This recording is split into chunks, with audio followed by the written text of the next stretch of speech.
Minutos, Derechos Humanos con Luis Soriano, a quien saludo con mucho gusto. Luis, ¿cómo te va? Excelente martes. Hola, Toño, muy buenos días. Tengas tú y todo tu auditorio. Muchísimas gracias, Luis. ¿Qué pones en la mesa? ¿Qué vamos a platicar? ¿Qué analizas? Oye, fíjate que en estas fechas, o precisamente en este año 2023, México va a estar bajo el escrutinio de la ONU, derivado de que toca cada 4 años y medio la revisión del mecanismo, o sea, se llama Mecanismo de Examen Periódico Universal, que realiza el Consejo de Derechos Humanos a todos los países miembros o todos los estados miembros, que son 193. Cada 4 años y medio realiza este examen. ¿Qué es lo que se busca con este examen? Es un proceso especial que supone una revisión periódica del historial de derechos humanos de todos los miembros de acá. Lo importante de esto es la innovación que se busca a través de la igualdad, del trato de todos los países de manera igualitaria. Lo que se busca es que se ofrezca una oportunidad para que todos los estados se declaren en la medida de adoptar todas aquellas acciones que beneficien o dignifiquen los derechos humanos de todas y de todos en sus diferentes países estados. ¿Cuáles son los documentos que generalmente se usan para poder realizar este examen?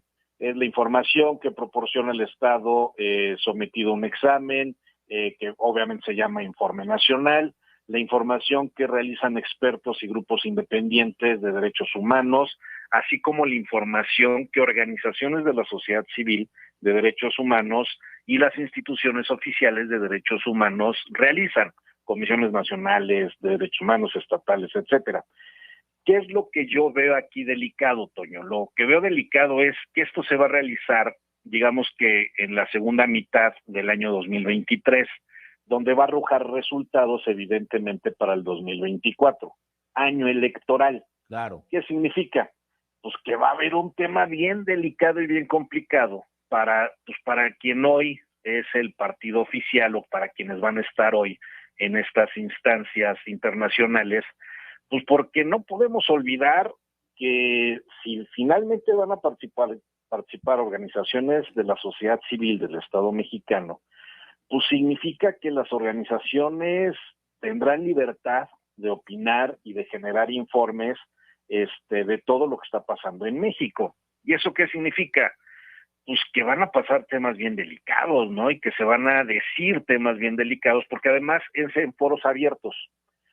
No se hace solamente como que entrego los documentos y ya, Sí. sino más bien se realizan mesas de análisis en donde del Estado, en este caso del Estado mexicano, en donde se le hacen diversos cuestionamientos, ¿no? Y entonces en ese momento tienen que contestar, es un examen, o sea, tal cual es un examen en donde tienen que ir contestando todo lo que está pasando. Y eso está bien complicado, pues porque veamos que hay muchísima gente que se siente agredida o aludida a lo que ha pasado en el Estado mexicano en el tema de derechos humanos.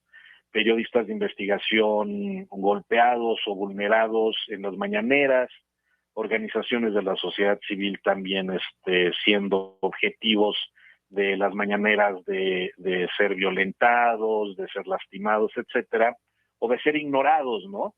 O lastimados, como recientemente el caso de las deportistas con Ana Gabriela Guevara y diciendo el tema de los Tupperware y todo ese tipo de cosas, pues finalmente terminan lastimando a la sociedad civil o a las organizaciones de la sociedad civil con ese tipo de comentarios. Ahora imagínate que le sumemos a eso todo el tema de las personas desaparecidas, los colectivos de personas desaparecidas, los colectivos de los derechos de las mujeres, el tema de la desaparición o el intento de la desaparición del CIPINA, el tema de tener paralizado el INAI, Sí. el tema de tener en cuestionamiento, estar sumamente cuestionadas las acciones de la Comisión Nacional de Derechos Humanos, de la Comisión Ejecutiva de Atención a Víctimas, de la Comisión de Búsqueda de Personas, etcétera.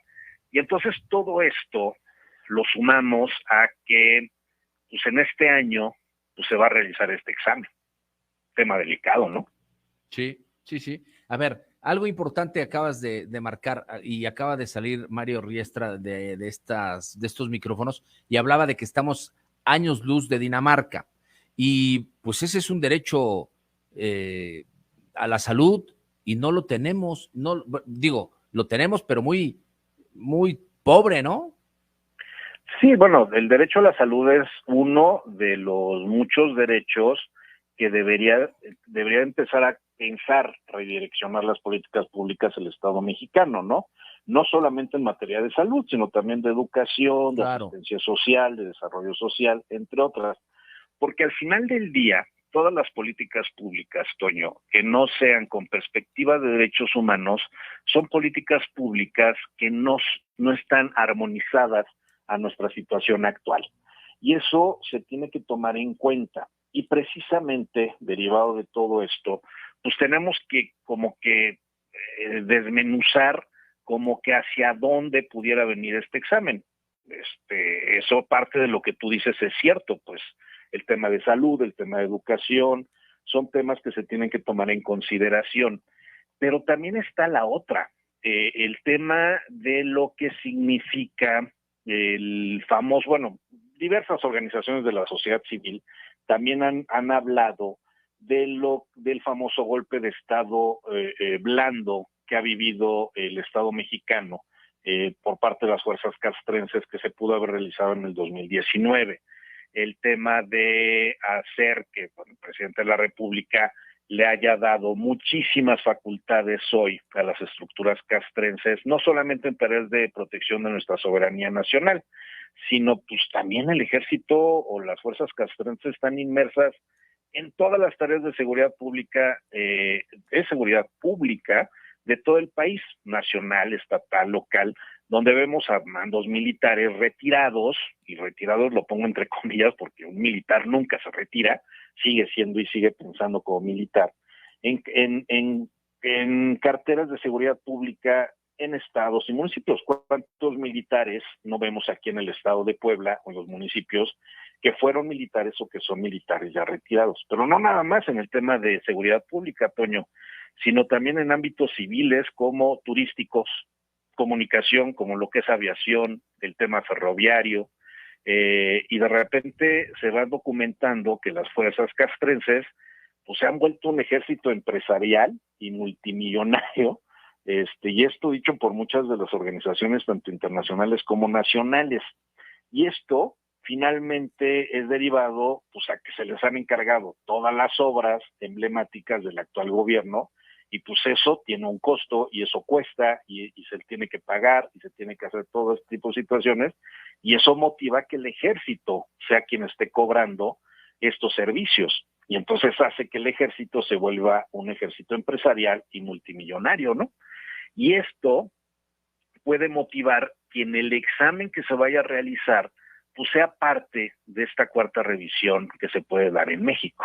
Y es un tema que no sé qué tanto le pueda convenir al partido oficialista, al partido oficial en campaña. Y también me gustaría pensar que la oposición, pues ya no va a ser esta oposición derrotada, moralmente derrotada, incapaz o miope, sino que realmente va a volverse una oposición constructiva y realmente propositiva, porque finalmente un gobierno que se puede volver abusivo es porque existe una oposición que no ha sabido hacer lo que tiene que hacer.